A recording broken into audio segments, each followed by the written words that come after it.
सक्छ त कसैले नेपाललाई? साथीहरू, नेपालले हङकङलाई हराउँदै एसियन गेम क्वालिफायरको च्याम्पियन बनिसकेको छ। हुन त नेपाल च्याम्पियन बनिसकेपछि कसैलाई त्यति ठुलो सकिङ त भएको छैन होला, किनभने नेपालको जुन खालको पर्फर्मेन्स थियो, जुन तरिकाले चाइनालाई हराएको थियो, जुन तरिकाले मलेसियालाई हराएको थियो, जुन तरिकाले योभन्दा अघिल्लो म्याचमा ओमानलाई हराएको थियो, त्यो हेर्दाखेरि चाहिँ नेपाल आज सिङ्गापुर लाई पनि मजाले हराउँछ भन्ने नेपाली फ्यानहरू ढुक्क थिए। आजको गेमको कुरा गर्ने हो भने नेपाल जित्नमा क्रेडिट जान्छ दुईजनालाई, एउटा बोलर एउटा ब्याट्सम्यान। ब्याट्सम्यानमा कुशल भुर्तेल। हुन त कुशल भुर्तेलको फर्म अहिले बब्बादै चलिरहेको छ। कुशल भुर्तेल अनि शेर मल्ल। शेर मल्लले 4 विकेट लिए, 4 ओभरमा 4 विकेट लिए अनि कुशल भुर्तेलले 40 बलमा 65 रन बनाए। नेपालले सिङ्गापुरलाई आज 19 रनले हराएको छ।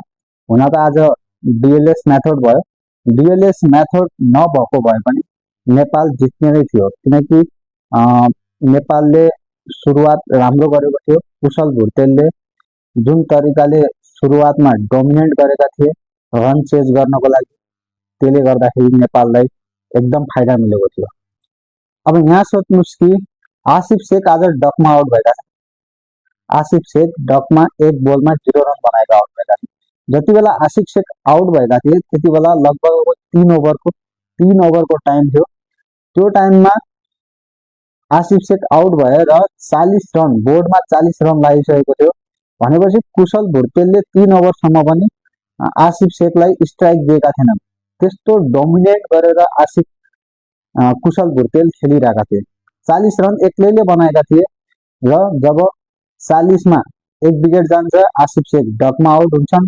त्यसपछि कुशल भुर्तेल अलि स्लो खेल्न थाले र उनी 40 बलमा 65 रन बनाएर आउट भए। सुरुमा हङकङले ब्याटिङ गरेर 188 रन बनाएको थियो। 189 को टार्गेट नेपाललाई मिलेको थियो। नेपालको बोलिङको कुरा गर्ने हो भने आज नेपालको बोलिङ खासै राम्रो भएको छैन। शेर मल्ललाई छोडेर खासै राम्रो भएको छैन आज नेपालको बोलिङ।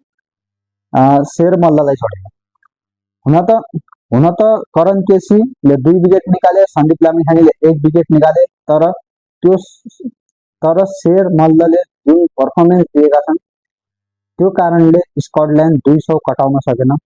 अन्डर 200 कटाउन सकेन हैन, 200 छुन पनि सकेन। 188 मै रोक्न सफल भयो नेपाल। पूर्व कप्तान रोहित पौडेलले पनि आज राम्रो खेले। उनलाई टुकटुक भनेर धेरै मजाक उडाइन्थ्यो, तर उनले आज 24 बलमा 35 रन बनाए, जुन टिमको लागि एकदम राम्रो भयो, जस कारणले उनले टिमलाई एकदम राम्रो स्कोर बनाएर टिमलाई सहयोग गरे। अनि त्यसपछि दिपेन्द्र सिंह ऐरी र रोहित पौडेल दुईटै नट आउट गएका छन्, किनभने डिएलएस मेथड भयो। पछि 96 को टार्गेट बनाइयो।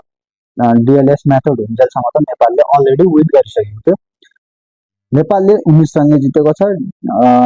दिपेन्द्र सिंह ऐरीले 4 बलमा 9 रन, दिपेन्द्र सिंह ऐरीले 4 बलमा 9 रन, रोहित पौडेलले 24 मा 35 गरेर नेपालले 19 रनले हङकङलाई हराएर एसियन गेम क्वालिफायरको विन गरेको छ। एसियन गेम क्वालिफायर उपाधि जितेको छ।